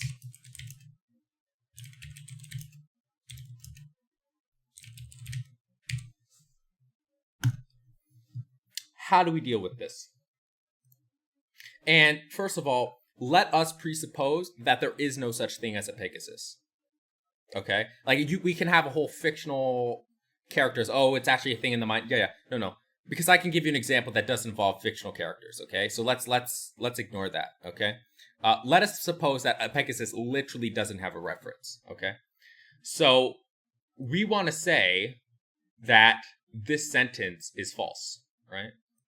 Like, this is false because there is no Pegasus. But we can't say that. Why can't we say that? Frege says the reference of a sentence is determined by the reference of the parts. This has a reference. This is the extension of all things that are yellow. So that's fine. Okay? This is fine. We can deal with this. But this does not have a reference. So that means that we can't say that it's false. We have to say that it has no truth value. And that strikes us really fucking oddly. Like, I understand the sentence, the Pegasus is yellow. And yet I have to sit there and say that that's just a false, it's not capable of having a truth value. So that's another problem, is how do we make sense of this? How do we make sense of the fact that something not referring entails that any sentence that includes it simply can't have a truth value at all? Mikkel says, doesn't strike me as odd, to be honest. Yeah, I mean, it might not personally strike you as odd, but for most people it strikes them as odd. Because I'll say things like, Sherlock Holmes was a military officer. That's false, if Sherlock Holmes doesn't refer. Right, and you said, well, no, so that's why that's a bad example. Well, the better example is the King of France is bald. That's the famous example from Russell's On Denoting, right? The King of France is bald. True or false?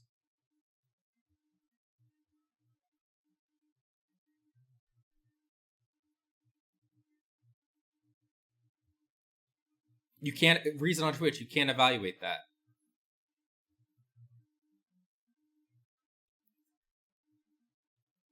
Neither true or false. No truth value.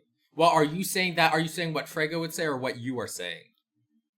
But it's really weird, right? Because if someone comes up to me, oh, the King of France is fault. And I'm like, no, that's not true. And I'll say, because it doesn't refer. And this is a weird issue. So Frege's solution is just to say, well, fine, it doesn't have a truth value. But that strikes a lot of people as wrong. And the most famous response to this was Russell's definite descriptions, which solve the problem by saying that a sentence can be false in two ways. It can be false in virtue of not referring, or in virtue of existing but not satisfying the predicate. Do you guys want me to briefly explain the definite descriptions solution, or no? That might be boring. It's a little more complex. It involves logic.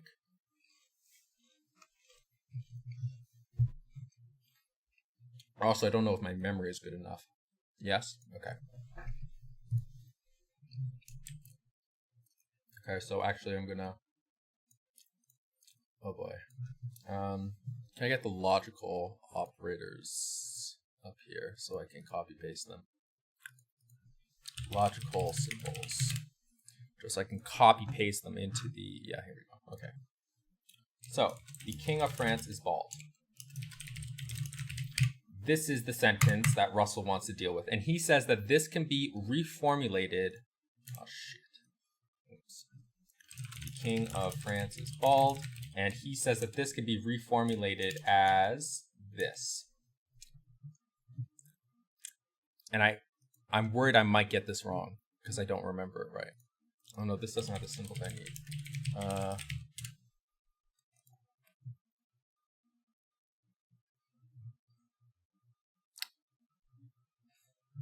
I need to find the universal quantifier here.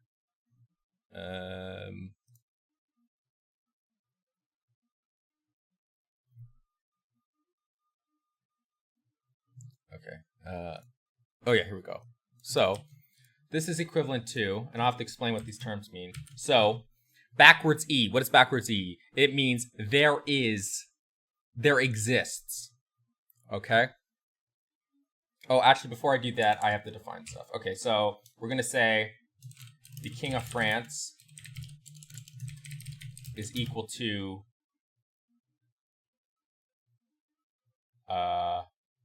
X. No. King of France is equal to F. Is that okay? Did I say that? No, we'll say it's yeah, we'll say F. Okay. That'll be the okay. And then we'll say that is bald is equal to B. Okay. So this is just for equivalence sake, okay? So I don't have to retype everything. So we'll say backwards E, there exists. We want to say there exists for Russell. There exists an object X, just some object, okay, such that there is a King of France. Okay, that's what this logical stuff means. There exists an object X, such that there is an X that satisfies F. What is F standing for? The King of France. So there exists an object X such that this object is the King of France. Okay? And what are we going to say next? We're going to say, and, this is the logical conjunction symbol, which means, and Okay.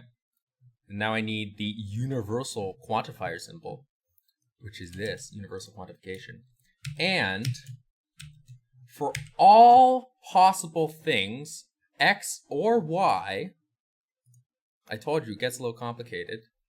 For all things x or y, if the King of France, if an object is the King of France, okay, and another object is the King of France, still good? We're all good? Okay. Yeah? Okay. Then, necessarily, x and y are equivalent. Okay?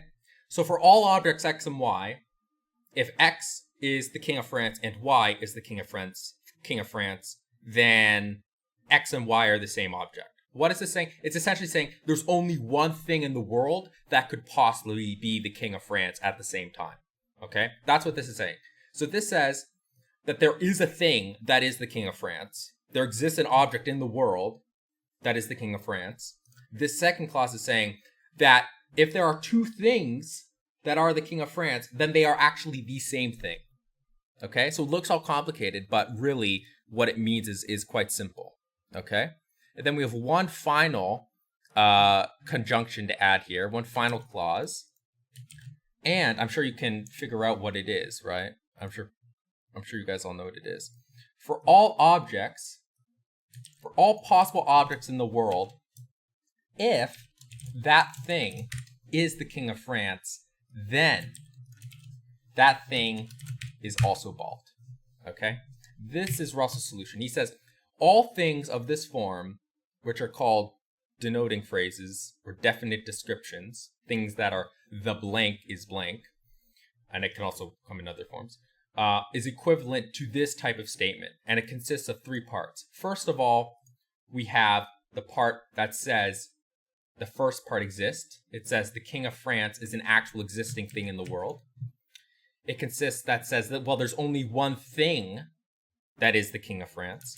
And then it says that, well, for anything that is the King of France, then it's bald. So how does this solve the problem of empty names?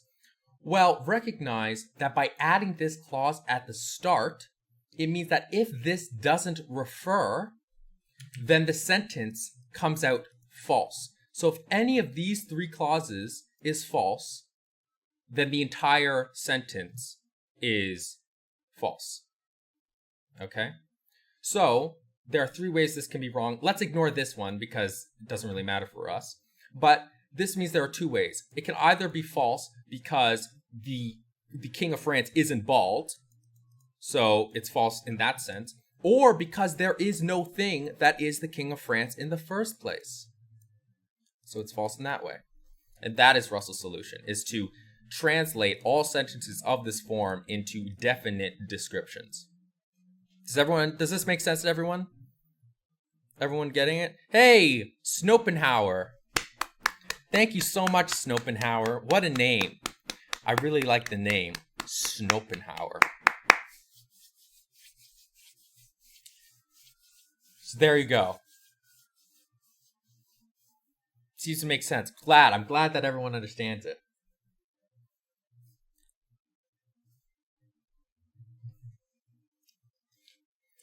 No, I'm applauding Snopenhauer for subbing. That's called a conjunction, Jin 2.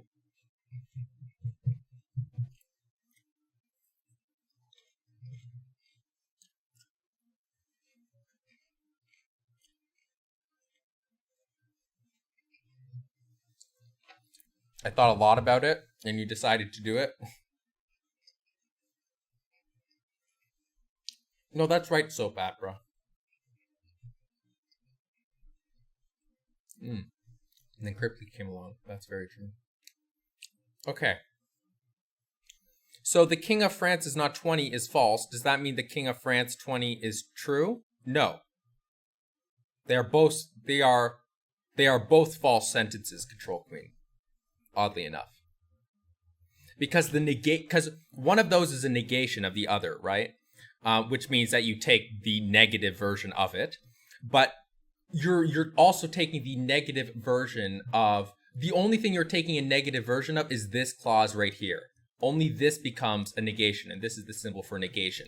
But this modifier still exists, and regardless of what predicate you put at the end, whether it's is 20, is not 20, is 54, is 60, 65, whatever, this clause is always going to be there, and it's always going to turn out false under Russell's solution to the negative existentials problem. So there you go. Wow, I've been streaming for 3 hours on this. That's pretty crazy. I'm trying to think, is there anything else I want to say? How about the King of France doesn't exist? Okay, Russell would tell. Okay, good question. Russell would tell you that existence as a predicate doesn't make any sense. Existence is not a legitimate predicate for that's not an actual thing. No, he doesn't use existence as a predicate, as far as I know, as far as I remember. No,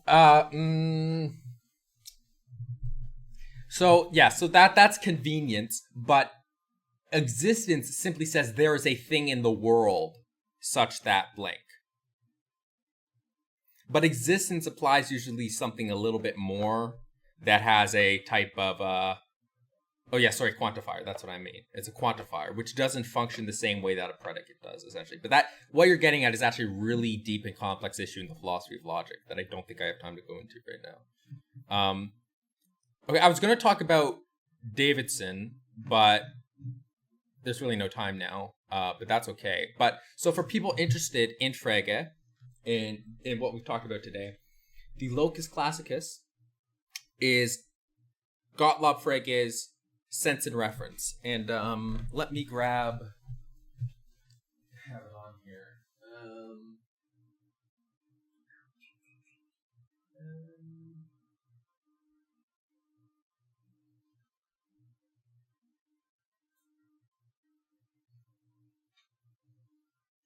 I don't know where my copy of Grundlagen is. It's probably in a pile somewhere. Okay, but Frege's Grundlagen, Foundations of Arithmetic. Like, the standard stuff you want to read for Frege would be sense and reference, function and object, and Foundations of Arithmetic. And good secondary on Frege is going to be Michael Dummett's Frege Philosophy of Language and Frege Philosophy of Mathematics, but both of those are quite hard. For information on the problem of indirect senses, look at David Kaplan, John McDowell, Tyler Burge. And finally, for stuff on negative existentials, you should read... This comes up in, I believe, Sense and Reference, but Russell's solution to this is found in his title, or in his article on denoting. And then there are responses to that from people like Strawson and what's his name? Keith Donnellan that respond to that. And if you Google on denoting, you'll find the responses as well. What's a good general up-to-date intro to philosophy of language? Scott Soames has a really good introduction. William Lacan has a good introduction. The best anthology is what is it? Metternich is his name. I think it's Metternich. Yeah. Metternich.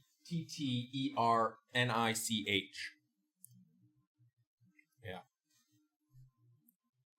So yeah, those are what I would suggest that you read if you're further interested in this discussion. tomorrow I'll talk about I could talk about Russell, which I don't like doing. I hate Russell. He's also really boring to read.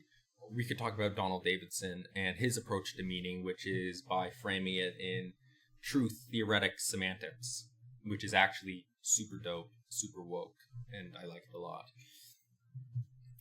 But depends what you guys want to see ultimately. Or I could play the Talos Principle tomorrow. Ultimately, I mean, it can. Here, I'll do a poll. Look, I can do a poll.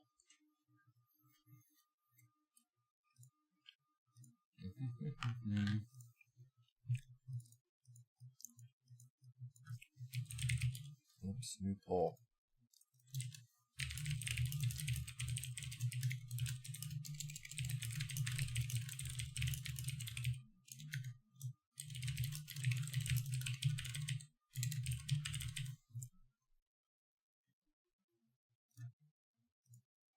There, I've started the poll. Look at the top of your screens.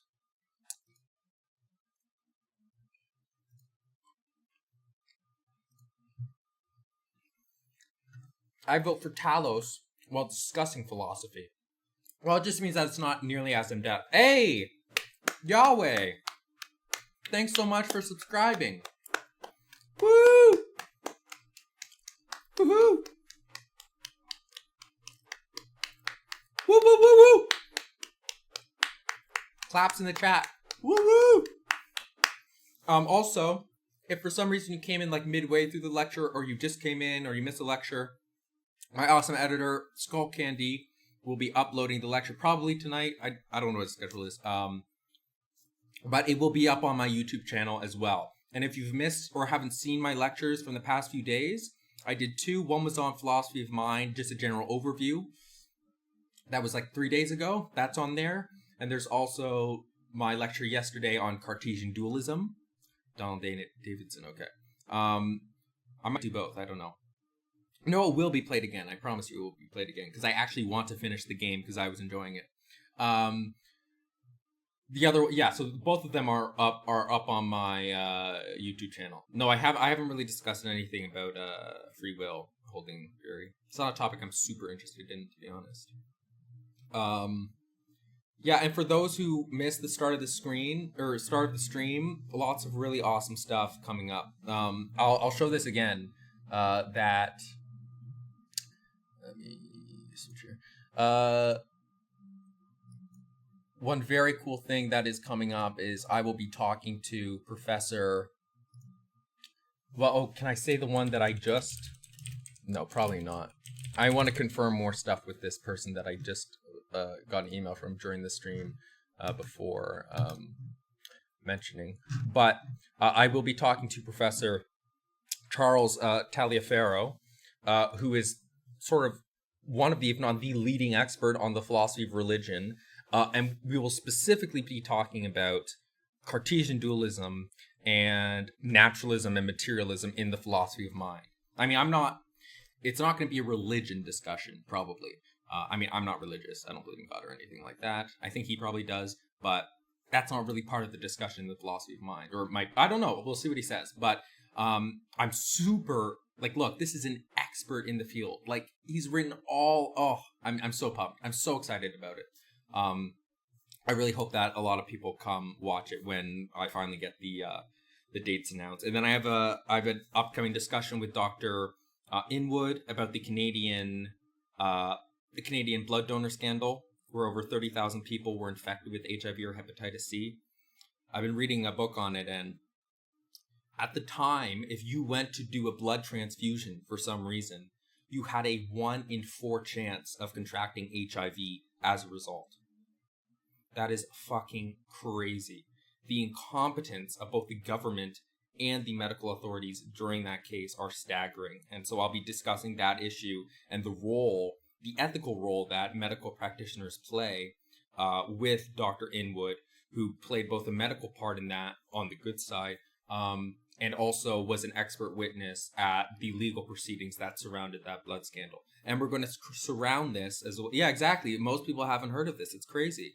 And we're going to then connect that to the current COVID pandemic crisis and talk specifically about the amount of trust that we place in our medical practitioners and some of the distrust that might have arisen because of this scandal, and the role that the media has to play in reporting these things, holding the medical authorities to account, etc. Because, you know, there's tons of misinformation going on right now, but maybe that comes from a place of legitimate distrust. That's not to say that we should give any credence at all to conspiracy theories, but just as a descriptive understanding of why people act the way that they do and often don't trust these medical experts. Well, we have a historical case that seems to give some sort of precedence to that, although hopefully the government has learned substantially since that, since that scandal broke out. So yeah, those are two things. Those are two interviews that I'm doing that are upcoming. Also have Grounded, the Philosophy podcast, with Marty and Perspective Philosophy, and I'm hopefully gonna have a professor on that roundtable. More details to come on that. And then Boomer and Zoomer, which is my podcast with my dad, is going to happen on either Thursday or Friday. If you go Google Canadian blood donor scandal,